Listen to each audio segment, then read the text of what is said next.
Sir ಏನಾಗಿದೆ ಅಂದರೆ ಜನ ಬೇಸತ್ತು ಹೋಗಿದ್ದಾರೆ ಈ ಸರ್ಕಾರದ ವಿರುದ್ಧ.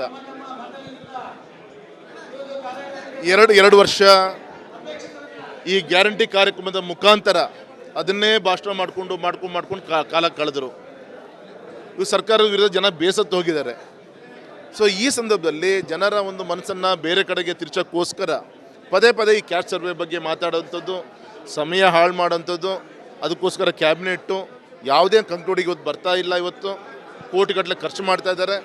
ಇವ್ರ ಕೈಯಲ್ಲಿ ಆಗೋದೂ ಇಲ್ಲ. ಯಾವತ್ತು ಗೌರವಾನ್ವಿತ ಉಪಮುಖ್ಯಮಂತ್ರಿಗಳು ಗೌರವಾನ್ವಿತ ಮುಖ್ಯಮಂತ್ರಿಗಳ ಮಧ್ಯ ಡಿಸ್ಪ್ಯೂಟ್ ಶುರುವಾಗುತ್ತೆ, ಆ ಸಂದರ್ಭದಲ್ಲಿ ಈ ರೀತಿಯಂಥ ವಿಚಾರಗಳನ್ನು ಎತ್ತಿ ಬೇರೆ ಕಡೆಗೆ ಡೈವರ್ಟ್ ಮಾಡೋಂಥ ಕೆಲಸ ಕಾರ್ಯಗಳು ಆಗ್ತೀವಿ ಹೊರತು ಇದರಲ್ಲಿ ಪ್ರಾಮಾಣಿಕವಾಗಿ ಇವರಿಗೆ ಹಿಂದುಳಿದ ವರ್ಗ ಶೋಷಿತ ಪೀಠದ ಪರವಾಗಿ ಯಾವುದೇ ಕಾಳಜಿ ಇಲ್ಲ ಇವರಿಗೆ.